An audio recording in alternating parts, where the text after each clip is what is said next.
कहानी की शुरुआत में एक जालिम राजा दिखाया जाता है जो पुराने समय में कैंडक शहर पर राज करता था। यह राजा एक जादुई चीज एटोनियम की तलाश में था जो उसे सुपर पावर्स दे सकता था।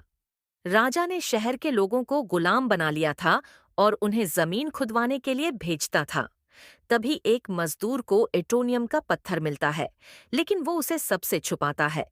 इसके बाद वो उसे राजा के सैनिक को दे देता है, लेकिन तभी एक बच्चा आकर उसे छीनकर भाग जाता है और एक ऊंची पहाड़ी पर चढ़कर राजा के खिलाफ खड़ा हो जाता है। जब राजा को पता चलता है तो वो उस लड़के को मारने का आदेश देता है। जैसे ही लड़के को मारने की कोशिश होती है, वह अचानक गायब हो जाता है और जादूगरों के पास पहुंच जाता है। वहां 7 जादूगर मिलकर उसे शक्तियां देते हैं, जिससे वो बच्चा सुपर हीरो बन जाता है। इसके बाद वो लड़का बहुत ताकतवर हो जाता है और राजा के महल में जाकर उसे मार देता है। इसके बाद जादूगर आकर उस ताज को कहीं छिपा देते हैं। अब 5000 साल के बाद हम वही शहर देखते हैं जो अब भी एक गैंग के कब्जे में था। यह गैंग पुराने ताज की तलाश में है। एक लड़की एड्रियाना, जो एक आर्कियोलॉजिस्ट है, वो भी इस ताज को ढूंढने में लगी है। काफी कोशिशों के बाद उसे ताज मिल जाता है, लेकिन इस दौरान गैंग के आदमी वहां पहुंच जाते हैं। वो उसे ताज देने को कहते हैं। तभी एड्रियाना जमीन पर लिखे कुछ शब्द पढ़ती है और उसके मुंह से शाज़म निकलता है। ये बोलते ही ब्लैक एडमम जाग जाता है।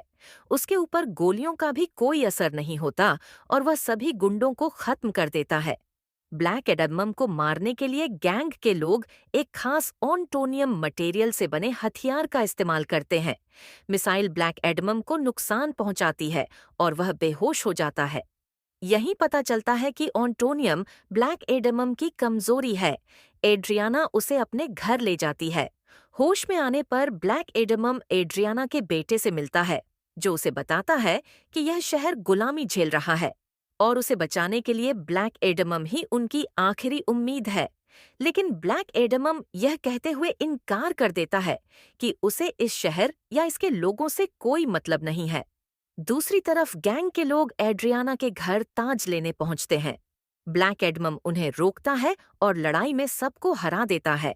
तभी जस्टिस सोसाइटी की टीम वहां पहुंचती है और ब्लैक एडमम से लड़ाई शुरू कर देती है, लेकिन ब्लैक एडमम अब भी उन पर भारी पड़ता है। ब्लैक एडमम और जस्टिस सोसाइटी की लड़ाई खत्म नहीं होती, लेकिन ब्लैक एडमम वहां से चला जाता है। जस्टिस सोसाइटी के लोग एड्रियाना से मदद मांगते हैं और उसे समझाने की कोशिश करते हैं कि ब्लैक एडमम खतरनाक है। वे बताते हैं कि 5000 साल पहले उसने पूरे शहर को तबाह कर दिया था। शुरुआत में एड्रियाना उनकी बात मानने से इनकार करती है, लेकिन बाद में सहमत हो जाती है और ब्लैक एडमम से मिलने के लिए उन्हें ले जाती है ताकि सब आपस में बात कर सके। दूसरी ओर इस्माइल, जो एड्रियाना का साथी था, उसके घर में घुसकर ताज ढूंढने की कोशिश करता है। ताज न मिलने पर वह एड्रियाना के बेटे को किडनैप कर लेता है। एड्रियाना जस्टिस सोसाइटी और ब्लैक एडमम से मदद मांगती है। वे मिलकर बेटे को ढूंढने निकलते हैं। जब वे वहां पहुंचते हैं तो देखते हैं कि इस्माइल ने एड्रियाना के बेटे को बंदी बना रखा है। इस्माइल खुलासा करता है कि वह गैंग का असली लीडर है। वह एड्रियाना को ताज देने पर मजबूर करता है। बेटे की जान बचाने के लिए एड्रियाना ताज दे देती है, लेकिन इस्माइल फिर भी बेटे को मारने की कोशिश करता है। ब्लैक एडमम तेजी से आकर बच्चे को बचा लेता है और इस्माइल को खत्म कर देता है। इसके बाद ब्लैक एडमम हॉकमैन को बताता है कि 5000 साल पहले जो लड़का जालिम राजा के खिलाफ खड़ा हुआ था, वह उसका बेटा था, न कि वह खुद राजा ने ब्लैक एडमम के परिवार को मार डाला था। तभी उसके बेटे ने अपनी शक्तियां ब्लैक एडमम को देकर अपनी जान कुर्बान कर दी थी। तभी से ब्लैक एडमम को यह शक्तियां मिली और उसने बदला लेने के लिए पूरे शहर को तबाह कर दिया था। देवता इस बात से काफी नाराज हुए थे और उसे सजा के तौर पर कैद कर दिया गया था। जब एड्रियाना ने शाज़म कहा था तो वह 5000 साल बाद दोबारा जागा। ब्लैक एडमम को अपने गुस्से और ताकत के गलत इस्तेमाल पर अफसोस होता है। वह अपनी पावर छोड़ने का फैसला करता है और शाज़म कहकर वापस इंसान बन जाता है। इसके बाद उसे पानी के अंदर जेल में कैद कर दिया जाता है ताकि वह दोबारा शक्तिशाली न बन सके। दूसरी तरफ इस्माइल, जिसे मार दिया था, नर्क में पहुंचता है। दरअसल उसका असली प्लान यही था कि वह मरने के बाद दानवों से मिल सके और उनकी शक्तियां हासिल कर सके। अब वो ताकतवर सबाग बन गया था। सबाग का शरीर बहुत बड़ा होता है। उसकी त्वचा आग की तरह लाल या काली होती है। सिर पर दानव जैसे सींग होते हैं। शरीर पर शैतानी निशान बने होते हैं जिसमें से आग निकलती है।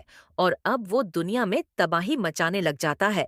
जस्टिस सोसाइटी उससे लड़ने की कोशिश करती है, लेकिन सबाक इतना ताकतवर होता है कि कोई भी उसके सामने टिक नहीं पाता। तभी डॉक्टर बताते हैं कि सबाक को हराने का एकमात्र तरीका ब्लैक एडमम है। ब्लैक एडमम को जेल से बाहर निकाला जाता है। इसके बाद वह अपनी पावर वापस पाने के लिए शाज़म बोलता है और ब्लैक एडमम की शक्तियां फिर से उसके पास आ जाती हैं। वह तुरंत सबाग का सामना करने निकलता है। दूसरी तरफ जस्टिस सबाग से लड़ रहे होते हैं, लेकिन उसकी ताकत के आगे सभी कमजोर पड़ जाते हैं। हॉकमैन भी पूरी कोशिश करता है, लेकिन सबाग को रोकने में सफल नहीं हो पाता।